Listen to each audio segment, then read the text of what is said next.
Hi, we've got Pearson Edexcel Functional Skills Maths Level 2, past paper 1, and we're going to start with the non-calculator section.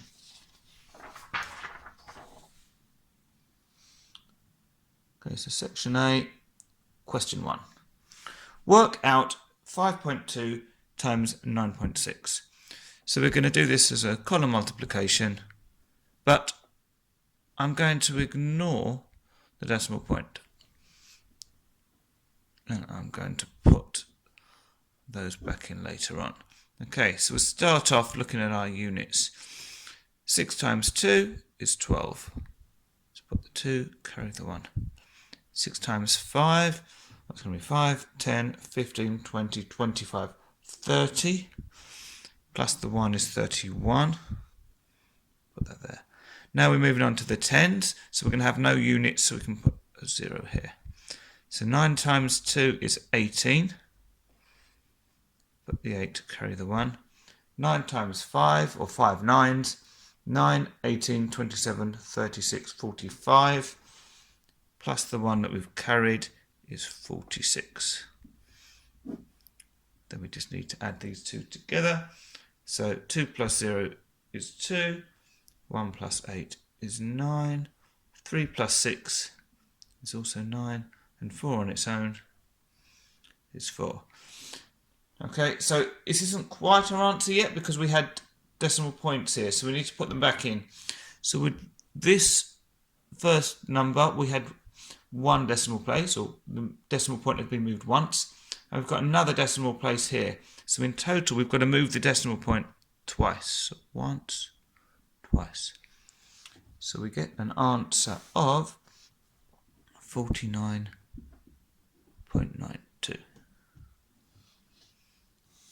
Okay, on to part B. Work out 4 times 3 squared. So remembering from our BidMaths rules, we need to do the indices bit, so the squared bit first. Well, 3 squared means 3 times 3, which is 9. So this is actually 4 times 9, which is 36.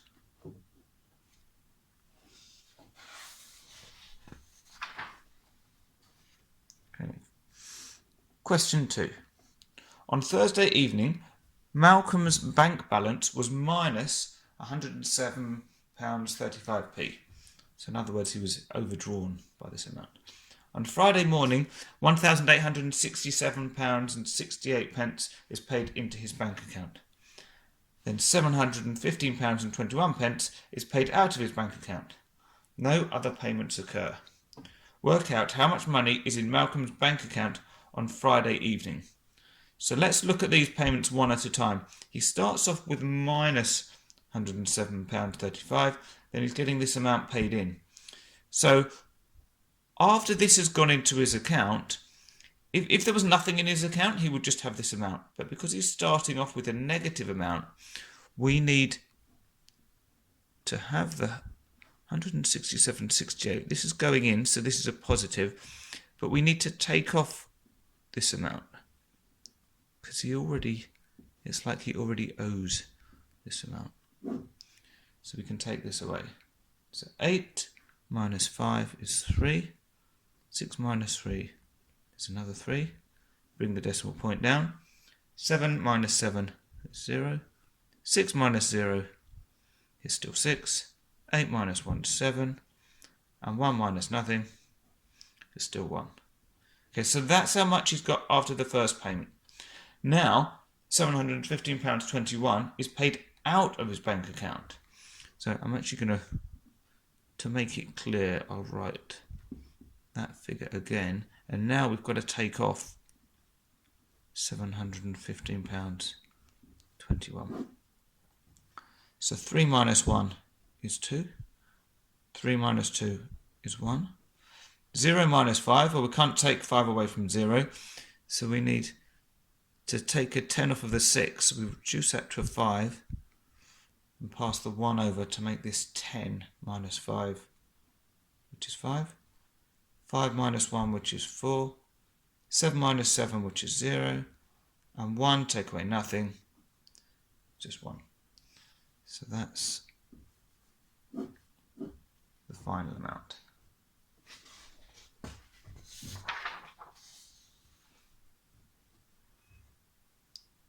Okay, now we're on to question 3.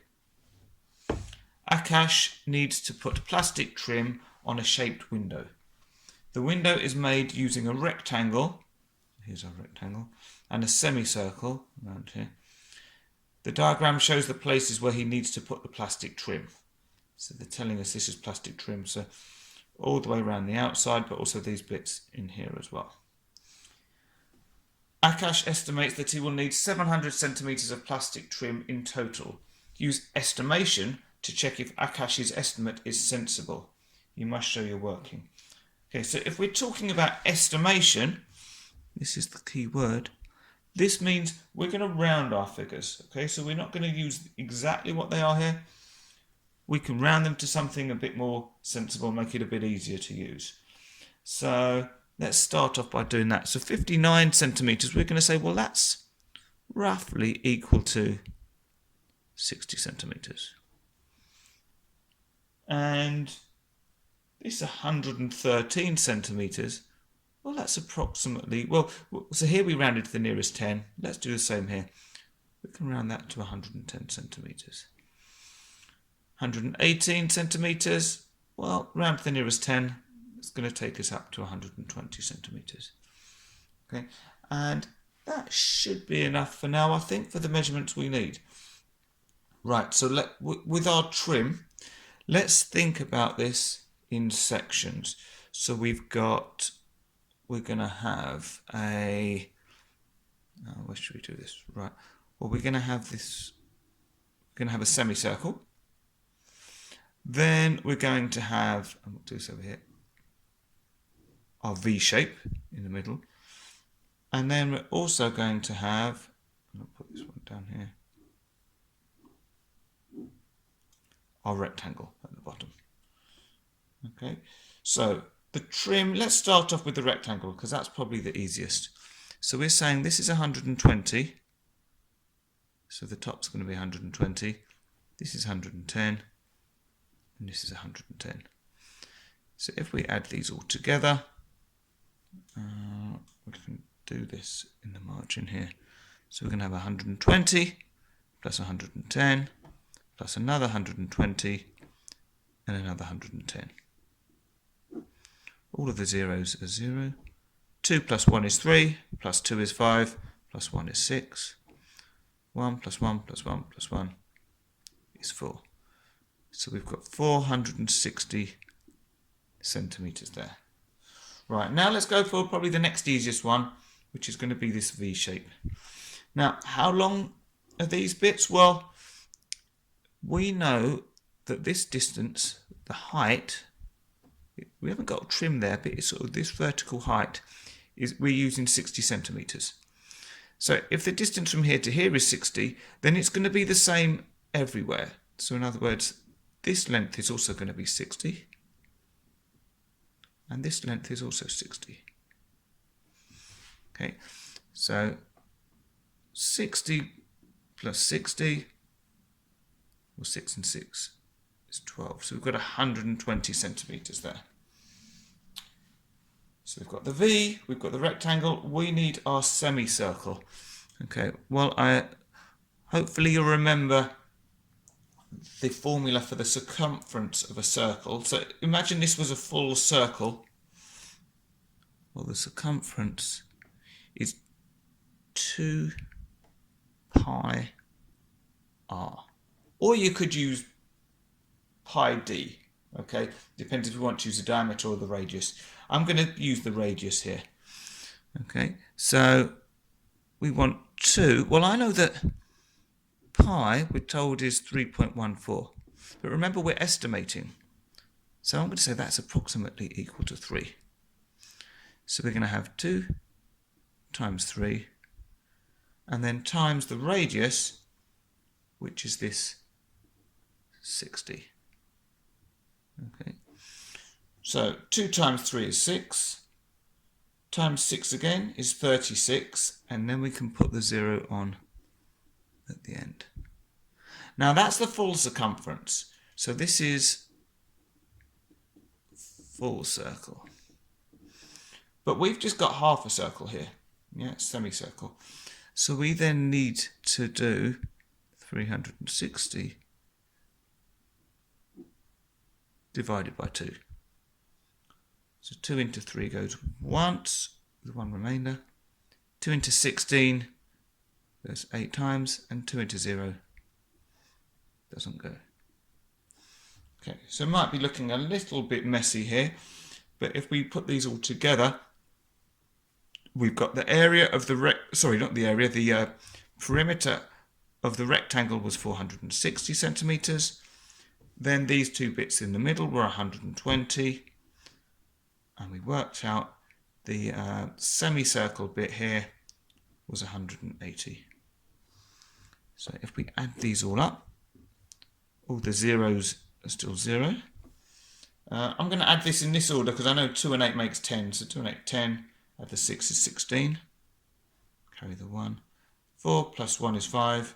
Plus 1 is 6. Plus 1 is 7. So we get 760 centimeters. Okay, it says use estimation to check if Akash's estimate is sensible. Well, I'm looking at that and saying, well, no, that's more than 700 centimeters. So I'll say no, not sensible. It's a bit too high. Question 4. Calvin is a train company manager. He compares the arrival times of a morning train service for 10 days in the summer and for 10 days in the winter. In the summer, the median number of minutes late was 12.7 minutes. The range of the number of minutes late was 11 minutes. So I'm just going to underline these. So that was the median and the range. The results below show the number of minutes late in the winter. So these were the summer figures. This is for the winter. Calvin thinks that in the winter, the median number of minutes late increases and the train service is less consistent. Is Calvin correct? Show why you think this, giving reasons with your answers. Okay, so we've got the median and the range from the summer figures. Basically, we need to work out the same again for the winter figures and then make some comparisons. Okay. So, to work out the median, we want the middle number. But it doesn't just mean the middle of these, we need to sort them in ascending order first. So, to do this, I'm going to rank these all. I'm going to find the smallest. So 5 looks like the smallest, so we'll call that number 1. What's next smallest? 8, yep, that's the next smallest. Then the 9, then the 10, what comes after 10? 14, then the 17, what's the next biggest? 32, 26 I think, then the 32, then the 44, then the 67. I do it this way so that if I miss any, it's easy to go back and change it. Now I've ranked them all like that, I'm actually going to write them in that order. So the first one was 5, then we had 8, 9, 10, then fifth we had 14, 17, 26, 32, 44, and finally we had 67. So for the median we can cross off the smallest and the largest, keep doing this in pairs until we're left with either one number, or because we've got an even number of values, we're going to have 2 in the middle. So in this case we add them together and divide by 2. Okay, well, 14 plus 17, 4 and 7 is 11, 1 plus 1 plus 1 is 3. So we want 31, we need to divide that by 2. So 2 into 31. 2 goes into 3 once, with 1 remainder. 2 goes into 11, 2, 4, 6, 8, 10, so that's 5 times, and 1 left over. Now what I'm going to do is I'm going to put a 0.0 so that I've got somewhere to carry my 1 over to. Okay, rather than saying remainder 1, we want to get a more precise answer. So now we say 2 into 10, put a decimal point, and 2 goes into 10 5 times. So we've got an answer, or a median, of 15.5. Okay. Now we're talking about consistency, so that's where we're going to be using our range. So the range is the smallest taken away from the largest. So range is going to be the largest is 67, the smallest was 5, and that's going to give us 62. Right, so we've got our median, we've got our range. We just need to sort of answer whether Calvin's correct, giving some reasons. So he thinks the median number of minutes late increases. Okay, so what's happened? Well, it's gone from 12.7 to 15.5. So yes, he's correct on that one. And he also thinks the train service is less consistent. Well, the range was 11 minutes. That's increased to a whopping 62 minutes. So he's correct on that as well. So we can say Calvin is correct. The median has increased from 12.7 minutes to 15.5 minutes. Okay, and we can also say the train service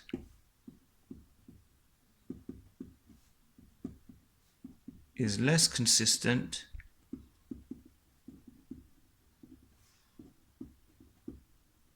because the range has increased from 11 minutes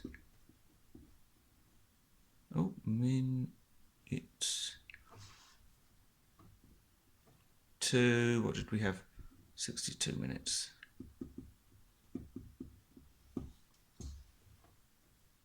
There you go, and we've put he's correct already. Right, and that's the end of the non-calculator section. And now we're on to the calculator section.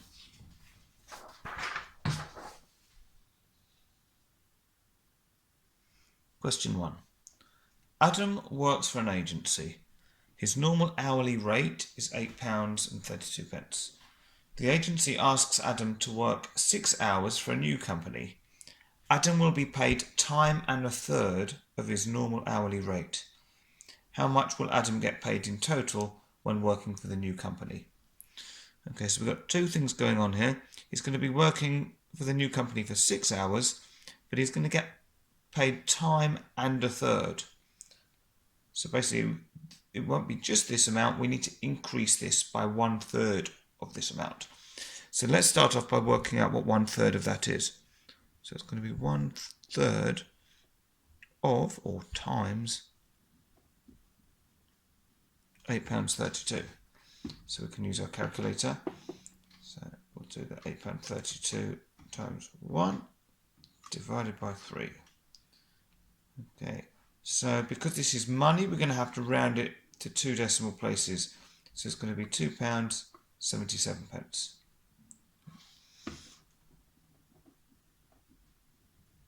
Now it's increased by that amount, so that means we need to add on the original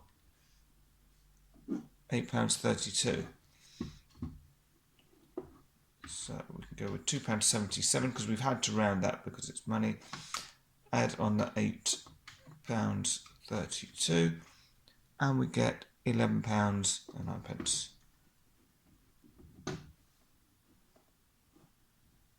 Okay, so that's his new sort of hourly rate.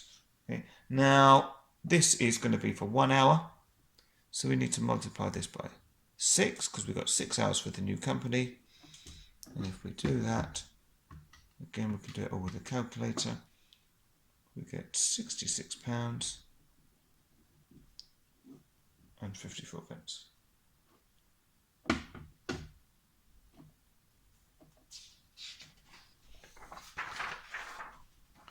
Question 2. Here is a square-based pyramid. Okay, so there's our square at the bottom, and all going up to a point. We're told the volume of a pyramid is 1/3 times the area of the base times the height. Work out the volume of this pyramid. Okay, so we're going to have to use this formula that we've got here. So a third's a third, area of the base. So we need to work out what that is. Well, we can do that here. Area of the base is going to be the length times the width. 8.5 times 8.5, or we could put 8.5 squared if we wanted. So 8.5 times 8.5 gives us 72.25. So that's our area. So now we can do it in order. So what we're going to want is 1/3 times the area times the height, and the height is 12.6. Okay, so we've already got the 72.25 in here. Because they're all multiplying, it doesn't matter which order we do it. So we've got 72.25. We can multiply it by the 12.6. And then multiply it by 1/3. So that's going to be times 1 and divide by 3. And we get the volume, so this is the volume, equal to 303, if we can just about see that, 0.45, and that's going to be centimetres cubed.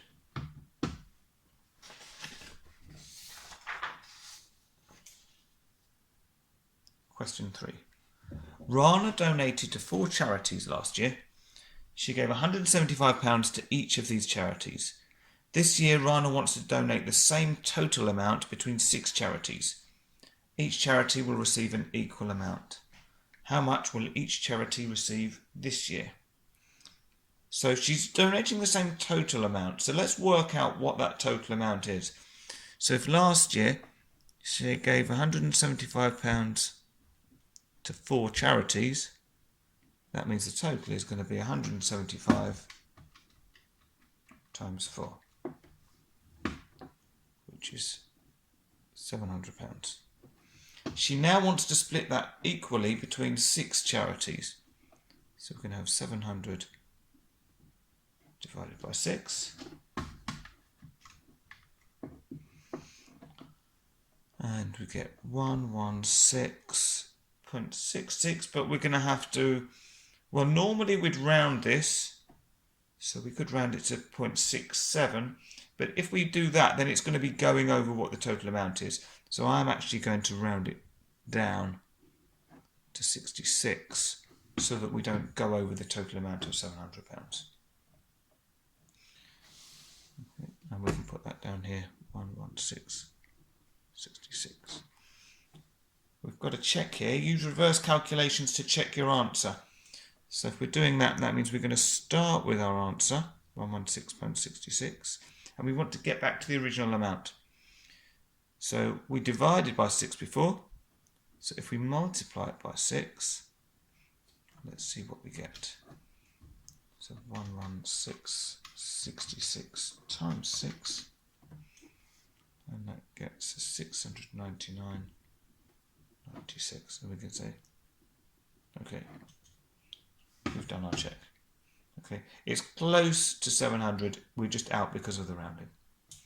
Okay.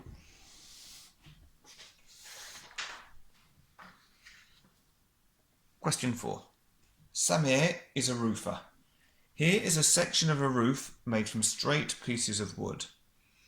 Okay, so we've got this here, big triangle. Samir knows that the shaded triangle is an equilateral triangle. That's it. The line DB is a line of symmetry down here. So that means this length is the same as this length, and this angle is the same as this angle. The line ABC is a straight line. Here. The side of the angle marked X degrees indicates the pitch of the roof. That's here. And the table shows information about the pitch and angle of a roof over here. Let's move it up so we can see the bottom, the actual question. Find the value of X, this angle, and use the table to give the pitch of the roof. Okay, right. So if we want to find this angle, what we can start by doing is using the information we've got about this triangle. So we're told this is an equilateral triangle. Well, if it's an equilateral triangle, that means that all of the angles are the same. And I know that all the angles in a triangle add up to 180 degrees. So if they're all the same, we can do 180 divided by 3 to tell me what these angles are. So if we do 180 divided by 3, we get 60 degrees. So that means that's 60 degrees, that's 60 degrees, and that is 60 degrees. Okay, so what can we do now? Well, there's a number of different ways we could do this. Let's see, this might be a long-winded way, but it shows our use of angles. So this is a right angle. Okay, because we know this is a line of symmetry, we know that this must be 90 degrees here. So if the top bit is 60 degrees, well then this angle in here must be 90 minus 60 degrees, which gives us 30 degrees. Okay, so we know that 30 plus 60 must equal 90. We've got another right angle over here. Okay. So if this is 30 and this is 90, we can add them together, take them away from 180 to find this angle here. Okay. So we know we've got 30, add on our 90, is 120, so 180 it's off the screen, minus 180 minus 120. So that means that this is also 60 degrees. Okay, we could have sort of worked this out a slightly different way, but I think this works. So we've got a straight line here, and all the angles in a straight line add up to 180. So if we've got 60 plus 60, this must be whatever we need to make it up to 180. Well, 60 plus 60 is 120. And if we do 180 minus 120, we get 60. Right, so we're seeing lots of very similar calculations. So now we can say, well, if this is 60, this is 90, add these together, take them away from 180, or we can see that actually this angle is going to be the same. Well, we don't need to do that. We can actually use our calculation. So we can say 60 plus 90 is 150. 180 take away 150 is 30. Okay, so I've tried to avoid doing any, we can tell from looking at this picture, and just stuck to using our angle facts.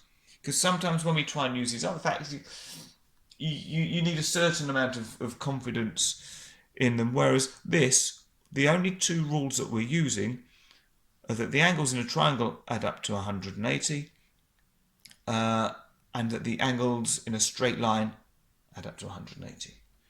Okay, so we know x is 30 degrees.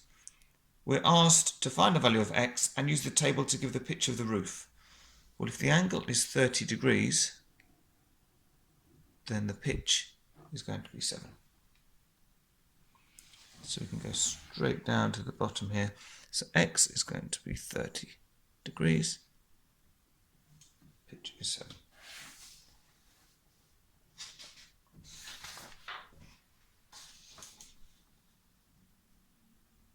Question 5. We're not going to get the whole question on here, I don't think, but we'll at least have it like this. Samir wants to work out the cost of the tiles needed to replace a roof. The roof has 4 identical faces. Okay, so up here, 1, 2, and on the other sides. Each face is a triangle. Each triangle has a base length of 7.6 meters and a height of 4.8 meters. Well, let's just draw a little sketch of that. So we're going to have... Okay, so a base length of 7.6 meters. So that's across here. And height of 4.8 meters. Okay, Samir has this information. Roof tiles. One pack of tiles covers 13.8 meters squared, including overlaps. In other words, that means we can kind of ignore any overlap that we might have. And each pack costs £716 and 10 pence. Samir, where are we? Samir can only buy whole packs of these tiles. Calculate the total cost of the tiles for the 4 faces of this roof. Right, so what do we need to do first of all? Well, to find out the cost, we need to know how many packs. And to know how many packs, we need to know what the area is. And if we want to know the area of the whole roof, we need to start off by saying, what's the area of one of these triangles? So, the area of a triangle is a half times the base times the height. So in this case, it's going to be a half times 7.6 times 4.8. Well, a half, 1 divided by 2, that's going to be 1 divided by 2 is 0.5 times 7.6 times 4.8 gives us 18.24, and that's going to be meters squared. That's one triangle. We've got 4 of these on the roof, so if we multiply that by 4, 72.96 meters squared, so that's total roof area. Okay. So now we want to know how many packs we need. Well, if there's 13.8 meters squared in each pack, we need 72.96 divided by 13.8. So we want to know how many times 13.8 goes into it. And we've got 5.2, let's do it to 2 decimal places, 5.29. Okay, but you can't buy 0.29 of a pack, so we can say, so we need 6 packs. So we're not rounding, because if we rounded, it would actually round to 5 because that's closer, but 5 packs won't be enough. We have to go up to the next whole number to make sure we've got enough. So we've got 6 packs. Okay. We know each pack costs £716.10. So we can do 6 times 716.10.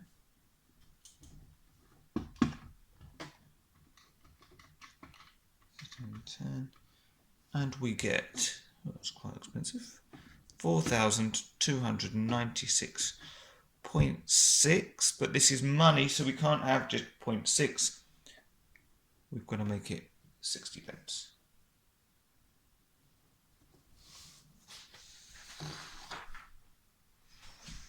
Okay.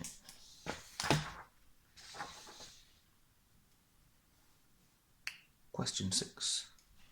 Farah is buying clothes from a website. The website shows this information about a jacket Farah wants to buy. Okay, so we've got the original price of £30.99 and the sale price of £16. The website claims this is a saving of 46%. Is the sale price a saving of 46% on the original price? Show why you think this. We can do this in two ways. We can either work out what the percentage of this is and see if it agrees with 46%, or we can use 46% to see what the sale price would be. So either way round. What I'm going to do is I'm going to work out what this saving is as a percentage and compare it to the 46%. So if we want to do that, first of all, we need to know the actual amount of the saving. So I'm going to take away £16 from £30.99. So £30.99 minus 16 means a saving of £14.99. If we want to turn that into a percentage, well, we're saying it's £14.99 of the original £30.99, and then to make it a percent, we're going to times it by 100. So £14.99 divided by £30.99, times that by 100, and we get 48.37%. Well, that is not equal to 46%. So is the sale price a saving of 46% on the original price? No, it's not. It's more than that, so you'd think that's probably a good thing, but it's not equal to 46. Question 7. Here is a quadrilateral. As you all know, quadrilateral means a four-sided shape. Right, so we've got measurements here. And they're not asking it, but bonus point if you know that this is a trapezium as well. Okay, draw this shape on the grid. Use the scale 1 centimetre to 40 metres. Okay, so that means for every 40 metres on the shape, it's only going to be 1 centimetre on here. So what we can do is for each of these, if we divide it by 40, it's going to tell us how many squares, or sort of lengths of a square, on here we need. Okay, so 220 divided by 40, that's going to be 5.5 or 5.5. 160 divided by 40, it's going to be 4. And this 340 divided by 40 is 8.5. Now, we haven't got this length, but you'll see why that isn't important for us in a moment. Okay, so let's move this up. Actually, if we have it, I think if we have it here, we should still be able to fit it on. So I'm going to need my ruler because we're doing a drawing here. So we always want to use our rulers, make it nice and tidy. Now, I'll start over at this side. We've got a height of 4 squares. So maybe if we start here and count up 1, 2, 3, 4 to there. Okay. Then we need to go across 8.5 squares at the bottom. So 1, 2, 3, 4, 5, 6, 7, 8.5. I'll do it to there. I'll go over it a few times, try and make the line a bit more obvious so you can see it.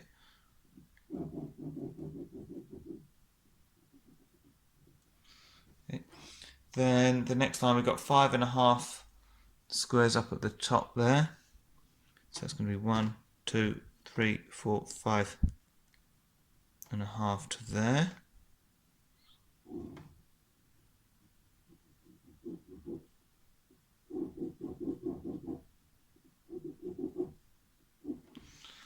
And you can see why we didn't need to measure this one, because we can just connect these up. Right, so we've drawn the shape on the grid. And now it says, use your answer to part A to work out the actual length of the line AD. Okay, right. Now this one is maybe more straightforward than it at first looks. They give us a clue as well. Remember to use the grid and the scale. Well, I've got my ruler here, so I can just measure how long this line is. And if I measure that there, I'm getting 4.5 centimetres.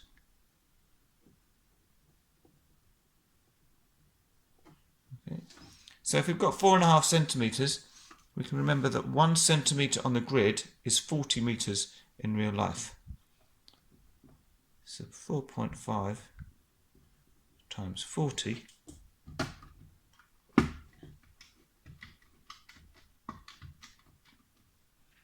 is going to give us 180.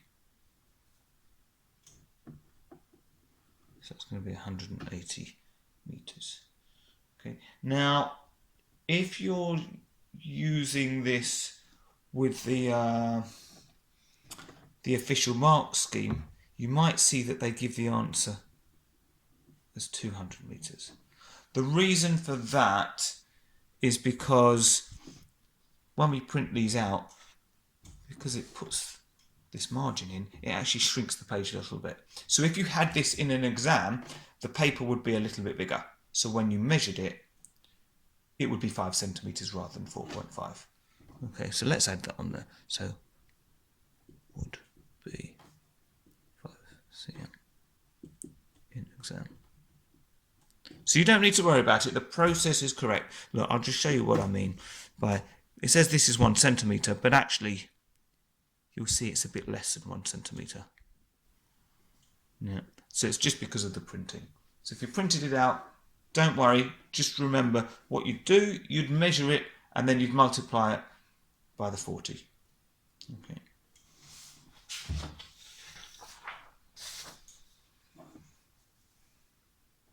Right, question 8. Pablo is investigating the relationship between the land area and the population of 8 European countries. He has this information. So we've got our countries here. The land area, and this is per 1,000 kilometres squared. We've got these values here. So for Germany, this would be 360,000 kilometres squared. And the population in 2018 in millions. So in Germany, it was 83 million people. Okay. And we're missing for the United Kingdom. Pablo finds out that the United Kingdom's land area is 93,400 square miles. The population in 2011 was 56.1 million. The population increased by 19.6% between 2011 and 2018. He wants to add this information to the table above.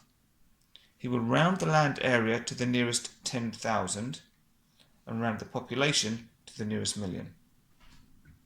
Pablo knows 1 square mile equals 2.6 kilometres squared. Draw a suitable graph and write a comment about the correlation. Remember to complete the table and use the grid to draw your graph. Okay, so we've got loads going on here. We've got to draw a graph and all sorts. But the first thing we're going to concentrate on is getting these missing values. Okay, so we're told our land area is 93,400 square miles, but we want to convert this to kilometres squared. So we can do 93,400. If 1 square mile is 2.6 kilometres squared, we need to multiply that by 2.6. So 93,400 times 2.6, and that gives us 242,840. That's going to be kilometres squared. Now, they said round the land area to the nearest 10,000. Well, the tens of thousands would be the 40. So we look at the number after it. Well, this is less than 5, so we can round it down to 240. 1,000 kilometers squared. Okay, so, and because this is thousands of kilometers squared, that's going to be 240. Okay, so we're the same size as Romania. Didn't know that. Right, now we need to work out the population. Well, we haven't got the population for 2018, but we've got the population for 2011. So 56.1. Right, 56.1. And it's increased by 19.6%. You can do the increase all in one go, but we're going to work out what 19.6% is. So if you did it in one go, that's fine. This is a slightly longer way, but probably easier to follow. So 19.6%, so 19.6 divided by 100, we get our answer as a decimal. Then we'll multiply it by 56.1. And we get 10.9956. So then we want to add back on the 56.1 because we're increasing it by that figure. So we add on our 56.1 and we get 67.0956. Right, and that is in millions. He will round the land area, round the population to the nearest million. Well, this is our millions, and that's a 0, so we can just forget about that. So that's going to be 67 million. And we can put that in there. Okay, so we've got our two figures.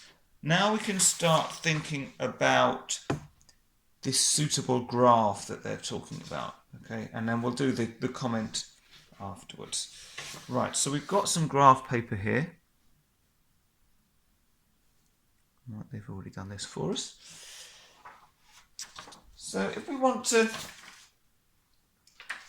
suitable graph, right, we want to compare area and population. They've got the two on here, so basically we need to plot all of the figures that they've given us.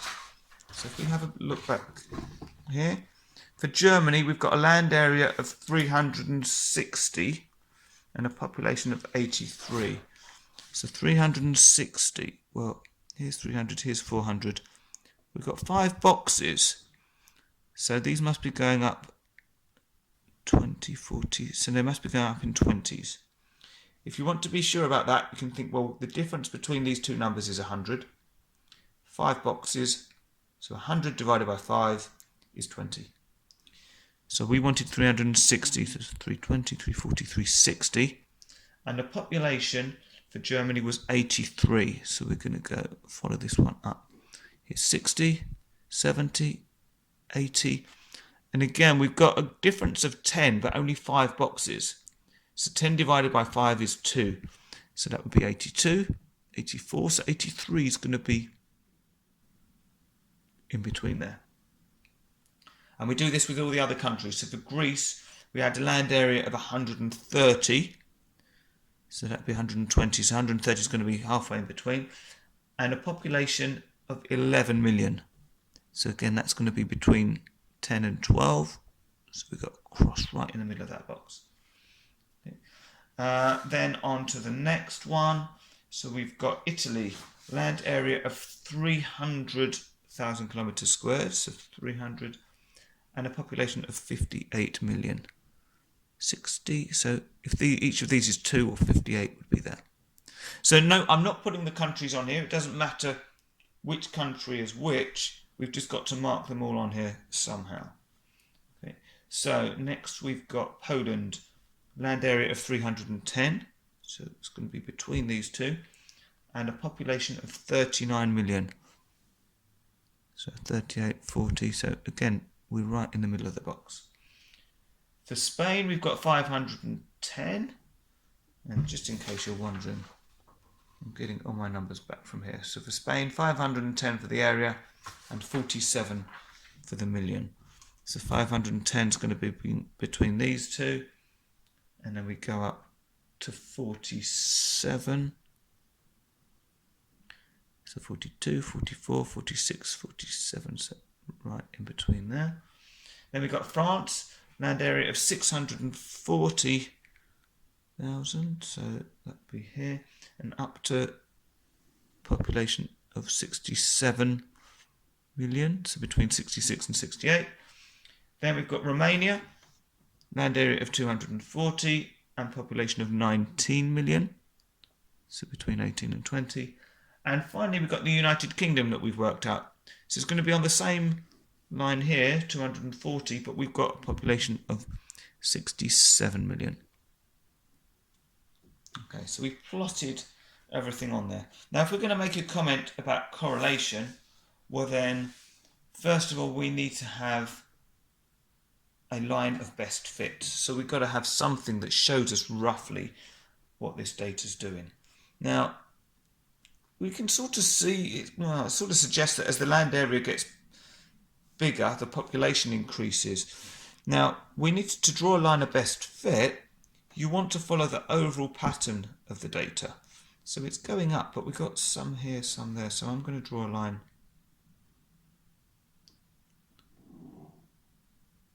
something like that. That goes pretty much through the data. Okay. You want to follow the overall pattern and have roughly the same amount of observations either side. Okay, so they said draw a suitable graph, we've done it, and write a comment about the correlation. So if we move up a little bit, we can write there is a positive correlation.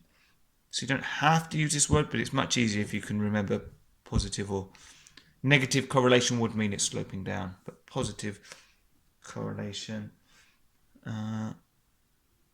as the, what should we say, the population increases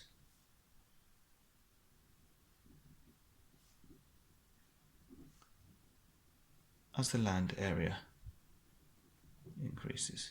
So if we just said this second bit, population increases as the land area increases, that would be fine. But adding the positive correlation, that just makes it definitely sure of the marks. Okay.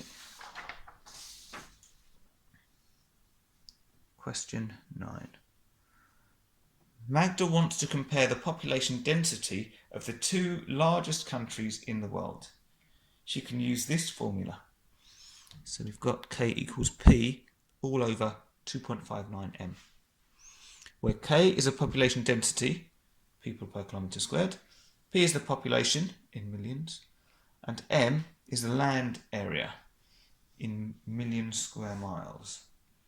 Okay, so what do they want us to do? Right, so Canada has a population density of 3.57 people per kilometre squared. Russia has a population of 143.96 million and a land area of 6.593 million square miles. Magda thinks that Russia has a greater population density than Canada. Is Magda correct? Well, we've already got the population density for Canada, so we need to work it out for Russia. Okay, so it's K is a population density we're working out. So the population in millions. Right. So this is our population already in millions. 43.96. Note it says in millions. It doesn't say rounded to the nearest million. So we just take the figure exactly as it is. And then we're going to divide it by 2.59. And when you've got a number next to a letter, it means you times them. Times M, the land area in million square miles. So we're going to times that by 6.593. Okay. So to do this, because we've got these together under the division sign, it's like we've got invisible brackets around this. We need to do this first. So 2.59 times 6.593. So this bit down here is 17.0758. 7. Now we've got to do 143.96 divided by this. So I'm actually going to put that in my memory. Okay, so we can clear that. So it's going to be 143.96 divided by memory recall, or you can type it in, equals. So we're going to get 8 point, and what have they done it? They've done it to 2 decimal places there. So we'll do the same. 8.43, and that's people per kilometre squared. Okay. Magda thinks that Russia has a greater population density than Canada. Is Magda correct? Well, we can say yes, because 8.43 is bigger than 3.57.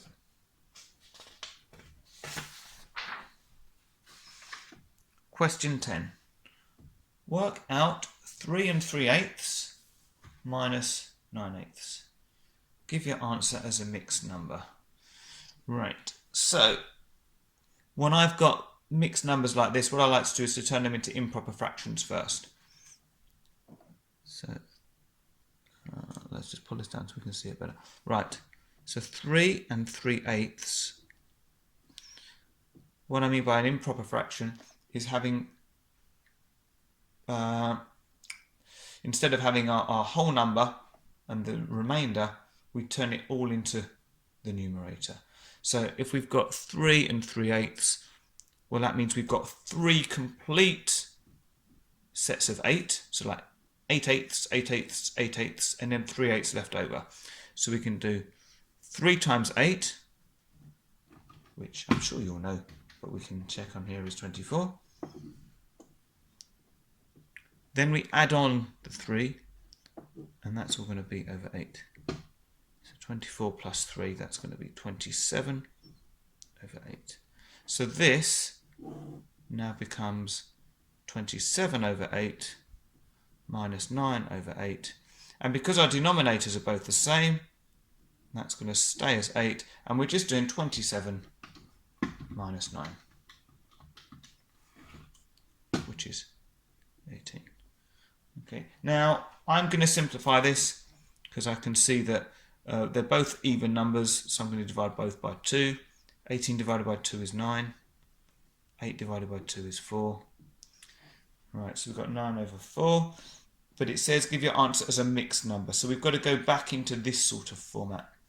So how many times does 4 go into 9? Well, it goes twice with 1 remainder. So 2 1/4. Okay. Now we've got an extra check here. Use estimation to show a check of your answer. Right, okay, so let's write this down to remind ourselves. We had 3 3/8 minus 9/8. Well, I'm going to say, well, 3/8, it's very close to a half. Okay, and 9/8, well, that's pretty close to 1. It's just over 1. So if we do that, then what we're saying is we've got, instead of 3 3/8 minus 9/8, we've got 3 1/2 minus 1. Well, if we take one of the 3, we're just going to end up with 2 1/2. Okay, which is approximately equal to 2 1/4. So we can say that's okay.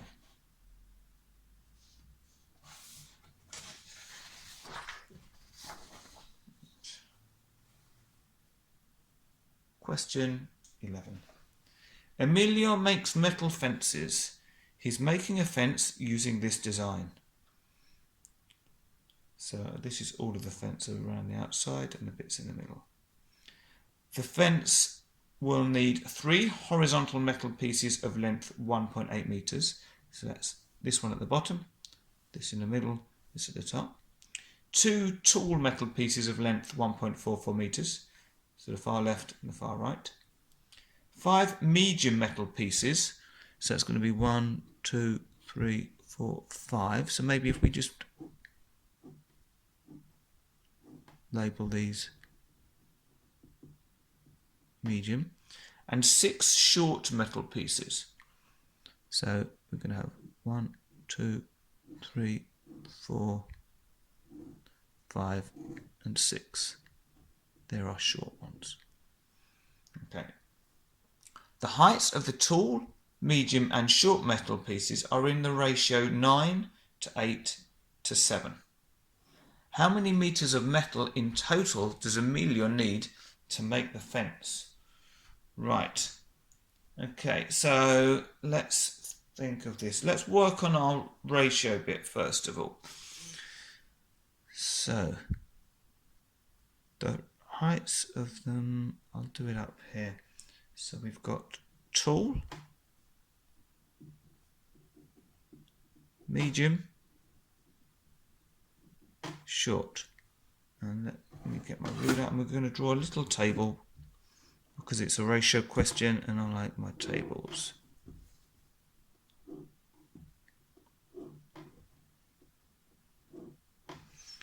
Okay, so we've got a ratio of 9 tall to 8 medium to 7 short. And we're going to have a total column. Right.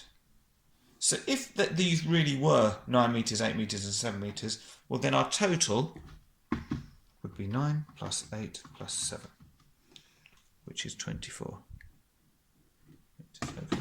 We probably don't need the total to be honest, but we're going to have it anyway. Okay, now we are told the tall metal pieces are 1.44 meters. So we can put that down here. Right. Now normally when we do ratio, when we do a new line like this, it tends to be a number that's bigger than the starting position. This is smaller, but it doesn't matter. We still do our same sort of process.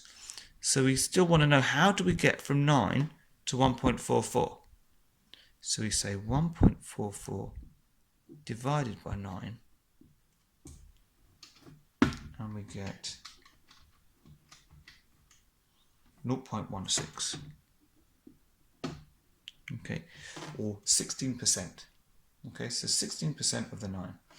So we need to multiply all of these by 0.16 as well. Okay, so if we do 8 times 0.16, we get 1.28 meters. And if we do 7 times 0.16, we get 1.12 meters. So yeah, we didn't need the total, but no harm. Okay, so we know all of our heights. Now we've got to work this all out, add it all together. So let's try and do this in a nice logical order. So let's start off by thinking about the horizontal pieces of metal. Well, we've got 3 of them, and they're 1.8 meters each. So 3 times 1.8 gives us 5.4 meters. Okay, then let's do the tall bits. So the tall ones. Well, we know we've only got 2 of those, and they're 1.44 meters each. So 2 times 1.44 gives 2.88 meters. Then we'll do the medium ones. And they've told us we've got, what was it, 5 medium ones, and they're 1.28 meters. And we get 6.4 meters in total. And then let's move this up a little bit more, but still being able to see the picture. Then we've got our short ones, and we've got 6 of those, and they're 1.12 meters each, which is 6.72 meters. So if we want to know how many meters of total Amelia needs for the whole fence, we've got to add these all up. So 5.4 plus 2.88 plus 6.4 plus 6.72 gives us 21.4 metres. Final answer.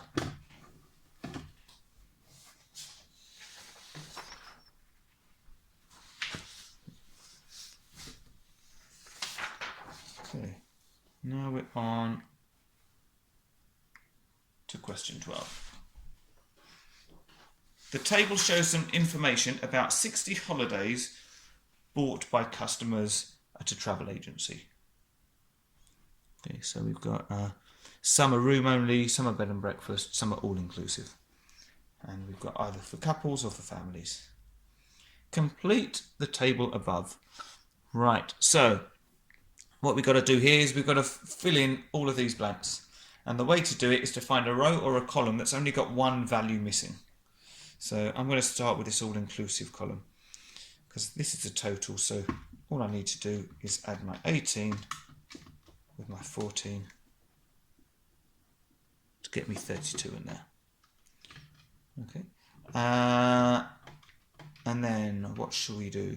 What about this total? Well, if there's 60 in total and 34 are couples, well, if we take that away, we must be left with the number of families.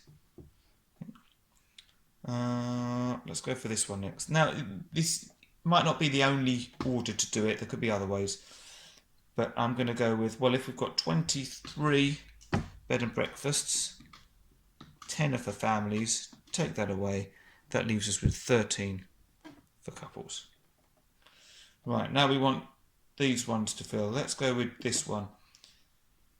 So if our total is 26, well, if we take off the all-inclusives and take off the bed and breakfasts, whatever's left must be room only. Now we can do 3 plus 2, which is 5. And we should be able to do a check, which says if we add up all those on the bottom, 5 plus 23 plus 32, it should give us 60. Good.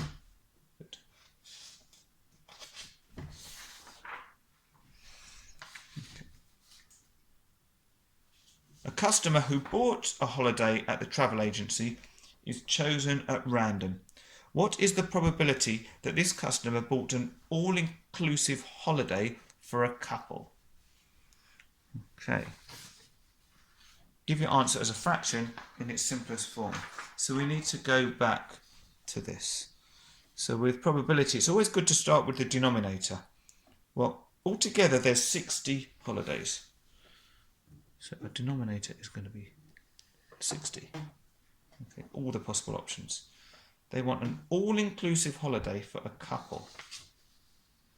Well, all-inclusive couples were 18. So it's going to be 18 out of 60. But we want it in its simplest form. Okay, so what numbers go into both of these? Well, they're both even, so I'm going to divide both by 2. Half of 18 is 9. 60 divided by 2, well, half of 6 is 3. Add the 0. Can we simplify it any further? Yeah, I think so. Well, I know 3 goes into 9 and 3 goes into 30. So divide top and bottom by 3. 3 3s are 9. And 3 goes into 30 10 times, because 3 10s are 30. Okay, so that's going to be our final answer. 3 over 10. The travel agent says, of the couples and families who bought holidays, the couples were more likely to have bought an all-inclusive holiday. Is the travel agent correct? Show why you think this. Okay. Now, the important bit is the first bit. Of the couples and families who bought holidays... oh no, it's going to be for everyone, but we're looking at them separately. So the couples were more likely to have bought an all-inclusive. So if we look at just the couples for these, the all-inclusive couples were 18 out of 34. So for couples,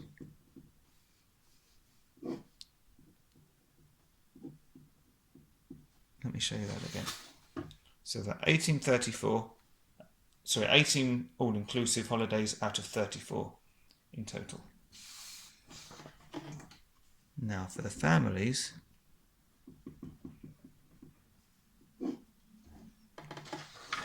there were 14 all-inclusive out of 26. Right. Now, initially it doesn't look like it's easy to compare these two, but this is the calculator paper, so we can just turn these into decimals. So 18 divided by 34, it's 52. Actually, let's multiply it by 100. Let's turn them into percentages. So this is 52.9%. If we do something similar for families, 14 divided by 26, turn it into a decimal, multiply by 100 to make it a percentage, and we've got 53.8. Oh, that can't be right. Oh, yes, it can. 14 divided by 26 times by 100. Yeah, 53.8%. Okay, so he wants to know which are more likely. This is a slightly higher percentage, so these are going to be more likely. Okay, he thinks the couples are more likely, but actually it's the families. So he's incorrect. And that's the end of the paper. Okay, so I hope you found that helpful. Please subscribe so you get notified when I add more videos. Like, add comments, and look forward to seeing you all soon. Thank you.